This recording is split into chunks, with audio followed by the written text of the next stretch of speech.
तो हेलो दोस्तों, नमस्कार आप सभी को। दोस्तों आज की वीडियो में हम यानी कि साइंस के मैराथन क्लास लेने वाले हैं। ठीक है दोस्तों, इस वीडियो में आप लोग को 520 ऐसे इंपॉर्टेंट सवाल बताऊंगा जो आपके हर एक एग्जाम के लिए इंपॉर्टेंट होगा। तो दोस्तों वीडियो को मिस मत कीजिएगा। दोस्तों वीडियो अच्छा लगे तो वीडियो को लाइक और शेयर जरूर कीजिएगा, क्योंकि दोस्तों ऐसे वीडियो आपको डेली मिलती रहती है। ठीक है, तो चलिए दोस्तों हम क्वेश्चन को शुरू करते हैं।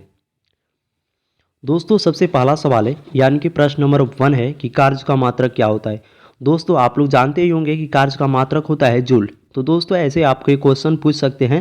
ठीक है, तो दोस्तों ये सभी क्वेश्चन आप लोग को याद रखना है कि कार्य का मात्रक होता है जूल। ठीक है दोस्तों, जो अगला सवाल है कि प्रकाश का यानी कि प्रकाश वर्ष की इकाई होती है।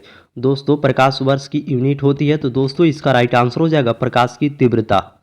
दोस्तों प्रकाश की तीव्रता जो होती है प्रकाश वर्ष की यूनिट है। ठीक है दोस्तों अगला सवाल है कि पास्कल जो होता है उसका यूनिट क्या होगा। तो दोस्तों पास्कल का जो यूनिट होता है दाब की इकाई होता है। ठीक है, दाब का यूनिट क्या होता है तो दोस्तों पास्कल होता है। दाब की यूनिट होती है मेरे प्यारे दोस्तों पास्कल होता है। ठीक है दोस्तों अगला सवाल है कि यानी कि कैंडिला मात्रक है। दोस्तों ज्योति तीव्रता का जो मात्रक होता है वो कैंडिला होता है। ठीक है दोस्तों अगला सवाल है कि एम्पियर का मात्रक क्या होता है। तो दोस्तों जो विद्युत धारा होता है उसका ऐसा ही मात्रक होता है, यानी कि क्या होता है एम्पियर होता है। ठीक है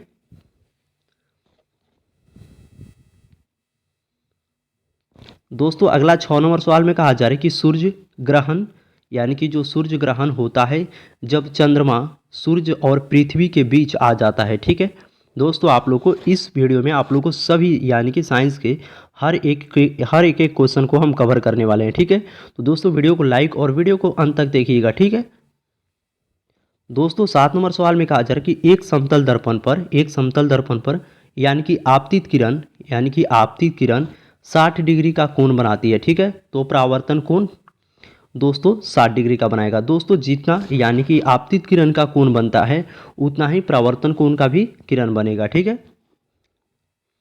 दोस्तों इसी प्रकार 8 नंबर सवाल में कहा जा रहा है कि पूर्ण आंतरिक परावर्तन होता है जब प्रकाश यानी कि जब प्रकाश आता है। ठीक है, जब प्रकाश जाता है। क्वेश्चन में कहा जा रहा है कि पूर्ण आंतरिक परावर्तन होता है जब प्रकाश जाता है। तो दोस्तों हीरे के यानी कि हीरे से कांच में, ठीक है, जब हीरे से कांच में जाएगा तो पूर्ण आंतरिक परावर्तन होता है। ठीक है अगला जो सवाल है कि मृग तषाणा उदाहरण है। मृग तृष्णा उदाहरण है। तो दोस्तों इस सवाल का राइट आंसर हो जाएगा पूर्ण आंतरिक परावर्तन का। अगला सवाल है कि MKS यानी कि पद्धति का कार्य का मात्रक क्या होता है। तो दोस्तों कार्य का मात्रक जो होता है जूल होता है। ठीक है अगला CGS जो आपको यानी कि पद्धति का यानी कि कार्य का इकाई यानी कि यूनिट क्या होता है। तो दोस्तों इसका राइट आंसर हो जाएगा अर्ग या डाइन सेमी। ठीक है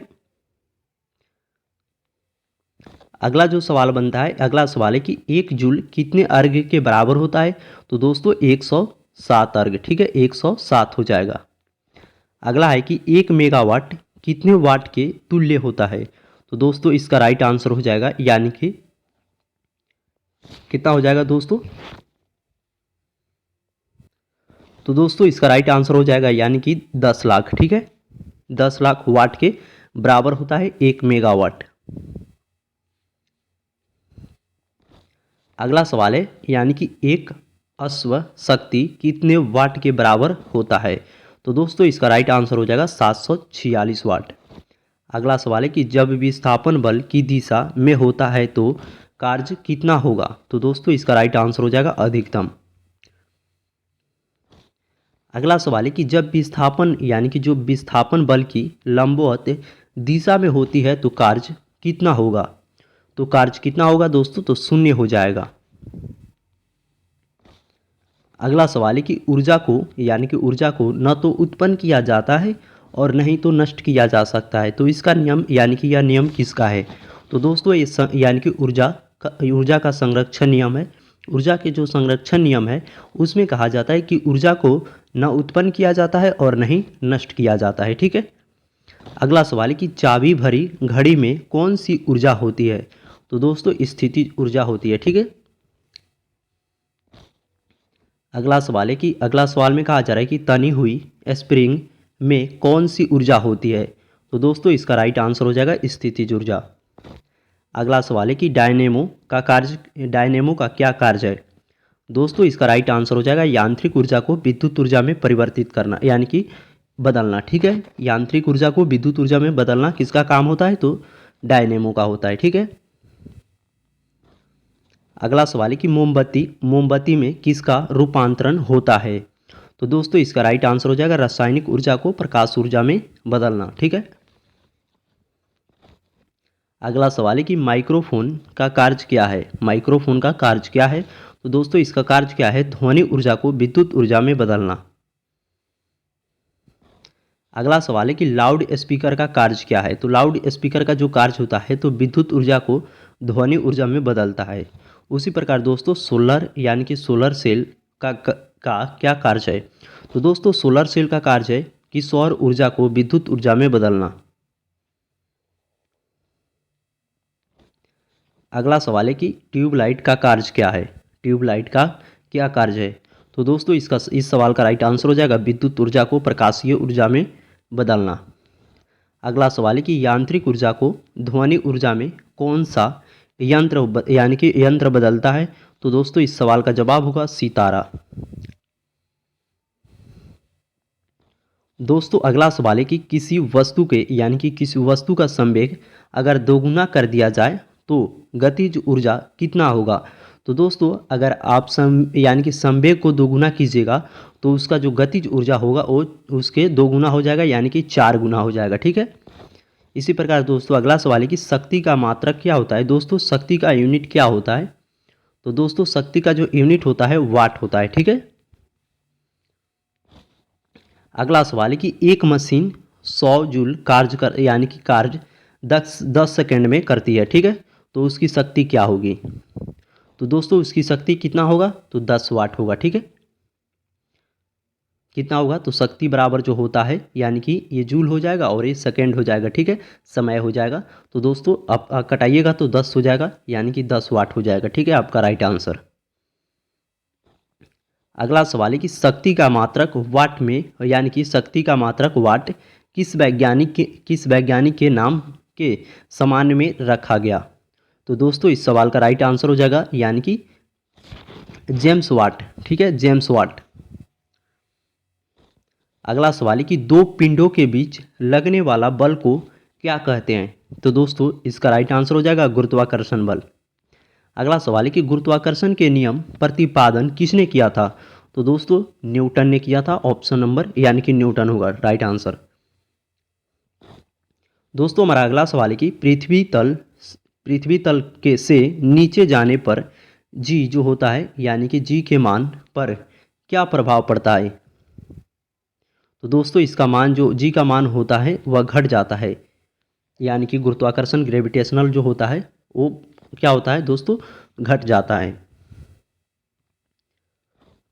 अगला जो सवाल है पृथ्वी के केंद्र पर जी का मान कितना होगा। तो दोस्तों 0 हो जाएगा। ठीक है। अगला सवाल है कि जी का मान सबसे अधिक कहाँ पर होगा। तो दोस्तों ध्रुवों यानी कि ध्रुवों पर। अगला जो है जी का मान सबसे कम कहाँ पर होगा। तो दोस्तों विषुवत रेखा, जी मतलब होता है दोस्तों ग्रेविटेशनल होता है। ठीक है, यानी कि गुरुत्वाकर्षण होता है। ठीक है। अगला सवाल है यानी कि पृथ्वी से चंद्रमा पर जाने वाला यानी कि लोकल के आवर्तकाल पर क्या प्रभाव पड़ता है। तो दोस्तों इसका राइट आंसर होगा आवर्तकाल बढ़ जाता है। क्या होता है, आवर्तकाल बढ़ जाता है। अगला सवाल है कि पृथ्वी के पलायन वेग का मान कितना होगा। तो दोस्तों 11.2 किलोमीटर प्रति सेकेंड। अगला सवाल है कि चंद्रमा पर गुरुत्वीय त्वरण का मान पृथ्वी तल पर गुरुत्वीय त्वरण का कितना होता है, यानी कि कितना होता है। तो दोस्तों 1.6 भाग होता है। ठीक है। अगला सवाल है कि दाब का मात्रक क्या होगा। तो दोस्तों दाब का जो मात्रक होता है पास्कल होता है। अगला सवाल कि एक्स किरण यानी कि किस में से होकर पार नहीं की जा सकती है, नहीं जा सकती है। क्वेश्चन में कहा जा रहा है कि एक्स किरण किसमें से होकर पार नहीं जा सकती है, तो दोस्तों लकड़ी से होकर। अगला सवाल है कि नाभिकीय रिएक्टर के निर्माण में कौन सा तत्व आवश्यक है, तो दोस्तों जो कार्नियम हो जाएगा ऑप्शन नंबर, यानी कि ऑप्शन क्या हो जाएगा, जो कार्नियम राइट आंसर हो जाएगा। ठीक है दोस्तों, अगला सवाल है कि कौन सा धातु चुंबक द्वारा आकर्षित नहीं होता है, चुंबक द्वारा आकर्षित नहीं होता है, तो मेरे प्यारे दोस्तों इस सवाल का राइट आंसर हो जाएगा एल्युमिनियम। अगला सवाल है यानी कि एक मनुष्य 1 मीटर से कम की दूरी पर रखी वस्तु को स्पष्ट नहीं देख पाता है, तो उसकी आंखों में कौन सी दोष है, तो दोस्तों ये दूरदृष्टि दोष है। ठीक है अगला सवाल है कि सोनार का उपयोग किसके लिए किया जाता है, तो दोस्तों नौ संचालकों के लिए किया जाता है। ठीक है अगला सवाल है कि यानी कि बर्नौली की परिमेय किस पर आधारित है, बर्नौली की परिमेय किस पर आधारित है, तो मेरे प्यारे दोस्तों इस सवाल का राइट आंसर हो जाएगा ऊर्जा संरक्षण पर। ठीक है ऊर्जा संरक्षण पर। अगला सवाल है कि विज्ञान की जिस शाखा के अंतर्गत पदार्थों के गुण व संरचना आदि का अध्ययन होता है उसे क्या कहते हैं, तो दोस्तों इस सवाल का राइट आंसर हो जाएगा रासायनिक विज्ञान। ठीक है क्या हो जाएगा, रासायनिक विज्ञान। अगला सवाल है कि यानी कि नक्षत्रों का अध्ययन विज्ञान के किस शाखा के अंतर्गत होता है, तो दोस्तों इस सवाल का राइट आंसर हो जाएगा खगोलीय विज्ञान यानी कि खगोल विज्ञान। अगला है कि केमिस्ट्री शब्द की उत्पत्ति किस शब्द से हुई है, तो दोस्तों इस सवाल का राइट आंसर हो जाएगा यानी कि कैमी शब्द से। किस शब्द से दोस्तों, तो कैमी शब्द से। ठीक है अगला सवाल है यानी कि क्रमबद्ध एवं यानी कि सुव्यवस्थित ज्ञान को क्या कहा जाता है, तो दोस्तों विज्ञान के नाम से जाना जाता है। ठीक है विज्ञान कहते हैं। अगला जो सवाल है कि आधुनिक विज्ञान के जन्मदाता किसके नाम से जाना जाता है, तो दोस्तों लेबोसिया यानी कि लेबोसिए इसका राइट आंसर हो जाएगा। ठीक है अगला सवाल है कि सर्वप्रथम किस देश में रसायन विज्ञान ज्ञान हुआ था, तो दोस्तों मिस्र व अरब में। ठीक है अगला सवाल है कि आधुनिक विज्ञान में अब तक कितने तत्वों की खोज की गई, तो दोस्तों 108। वायु क्या है, तो दोस्तों वायु एक मिश्रण है। ठीक है अगला सवाल है कि यानी कि परमाणुवीय नाभिक किसने खोजा था, तो किसने खोजा था, तो दोस्तों इस सवाल का राइट आंसर हो जाएगा रदरफोर्ड ने। अगला सवाल है कि पदार्थ की चतुर्थी अवस्था कौन सी होती है, तो दोस्तों प्लाज्मा इसका राइट आंसर हो जाएगा। दोस्तों अगला सवाल है कि जल क्या है, दोस्तों जल क्या है, यह एक यौगिक है। अगला सवाल है कि एक ही प्रकार के परमाणुओं से मिलकर बने पदार्थ को क्या कहते हैं, तो दोस्तों इसका राइट आंसर हो जाएगा तत्व। अगला सवाल है कि दाब बढ़ने पर पानी के जो क्वथनांक होता है क्या प्रभाव पड़ेगा, तो दोस्तों बढ़ जाएगा। ठीक है बढ़ जाता है यानी कि बढ़ता है। ठीक है क्या प्रभाव पड़ेगा, तो बढ़ता है। अगला सवाल है पहाड़ों पर जल जल्दी क्यों उबलने लगता है, यानी कि जल्दी क्यों उबलने लगता है, तो दोस्तों इस सवाल का जवाब होगा दाब कम होने के कारण। दोस्तों अगला सवाल है कि द्रव का ताप बढ़ने पर गतिज ऊर्जा पर क्या प्रभाव पड़ेगा, तो दोस्तों गतिज ऊर्जा जो होगा वो बढ़ जाएगी। ठीक है अगला सवाल है जिस अवस्था में पदार्थ के भौतिक गुण धर्मों में यानी कि अस्थायी परिवर्तन होती है यानी कि अस्थायी परिवर्तन होता है उसे क्या कहा जाता है, तो दोस्तों उसे हम भौतिक परिवर्तन कहेंगे। ठीक है अगला जो है चीनी का घुलना कौन सा परिवर्तन है, तो दोस्तों भौतिक परिवर्तन है। ठीक है इसी प्रकार दोस्तों आयोडीन का परिवर्तन यानी कि आयोडीन का परिवर्तन कौन सा परिवर्तन है? तो दोस्तों ये भी भौतिक परिवर्तन है। अगला सवाल है कि जिस अवस्था में पदार्थ के संगठन व गुणधर्मों में यानी कि अस्थायी रूप से परिवर्तन हो जाते हैं उसे क्या कहते हैं? तो दोस्तों इसका राइट आंसर हो जाएगा रासायनिक परिवर्तन। अगला है मोमबत्ती का जलना कौन सा परिवर्तन होता है? मोमबत्ती का जलना कौन सा परिवर्तन होता है? तो रासायनिक परिवर्तन। अगला है बर्फ का पिघलना कौन सा परिवर्तन हो यानी कि कौन सा परिवर्तन है? तो भौतिक परिवर्तन। अगला सवाल है कि कोयले का जलना कौन सा परिवर्तन है? तो रासायनिक परिवर्तन। कोयले का जलना रासायनिक परिवर्तन, बर्फ का पिघलना भौतिक परिवर्तन और मोमबत्ती का जलना रासायनिक परिवर्तन। ठीक है।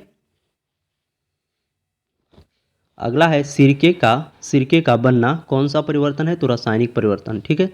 लोहे पर जंग लगना कौन सा परिवर्तन है? तो रासायनिक परिवर्तन है।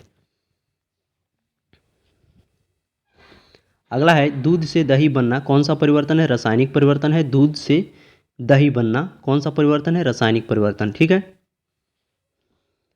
अगला जो है प्राकृतिक में जल कितनी अवस्था में पाया जाता है? तो दोस्तों इस सवाल का राइट आंसर हो जाएगा ठोस, द्रव और गैस के। अगला है जिस ताप पर द्रव का वाष्प दाब वायुमंडलीय दाब के बराबर हो जाता है उसे क्या कहते हैं? तो दोस्तों उसे कहते हैं क्वथनांक।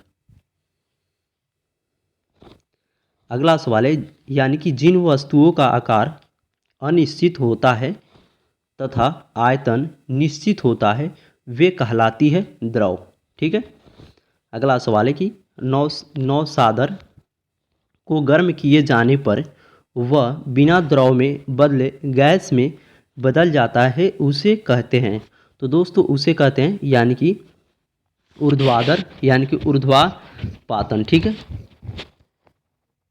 ऊर्ध्वापातन ऑप्शन नंबर यानी कि ऊर्ध्वापातन हो जाएगा राइट आंसर। दोस्तों हमारा अगला सवाल है कि प्रेशर कुकर में खाना जल्दी क्यों पक जाता है? तो दोस्तों इस सवाल का राइट आंसर हो जाएगा यानी कि आइंस्टाइन कंडेंसेट। ठीक है। अगला सवाल है कि चीनी या नमक का जलीय विलयन किस प्रकार का मिश्रण है? तो दोस्तों समांगी मिश्रण है। ठीक है। अगला सवाल है कि बारूद किस प्रकार का मिश्रण है? तो दोस्तों विषमांगी मिश्रण है, इसका राइट आंसर हो जाएगा। ठीक है। अगला सवाल है कि जब कोई द्रव विशेष दाब और नियम ताप पर जम जाता है तो उसकी अवस्था क्या कहलाती है? तो दोस्तों इसका राइट आंसर हो जाएगा हिमांक। अगला सवाल है कि दलदल में फंसे व्यक्ति को लेट जाने की सलाह दी जाती है क्यों? दोस्तों क्यों दी जाती है? तो क्षेत्रफल अधिक होने से दाब कम हो जाता है। ठीक है। अगला सवाल है भारी हिमखंड शीर्ष की अपेक्षा निचले तल से यानी कि निचले तल से पिघलता है क्योंकि निचले तल का दाब अधिक होने के कारण गलनांक घट जाता है। ठीक है। अगला है यानी कि अगला सवाल है कि बर्फ पर स्केटिंग करना प्रदर्शित करता है दाब बढ़ने पर बर्फ का गलनांक यानी कि दाब बढ़ने पर बर्फ का गलनांक जो होगा यानी कि घट जाता है। ठीक है। क्या हो जाता है दोस्तों? घट जाता है।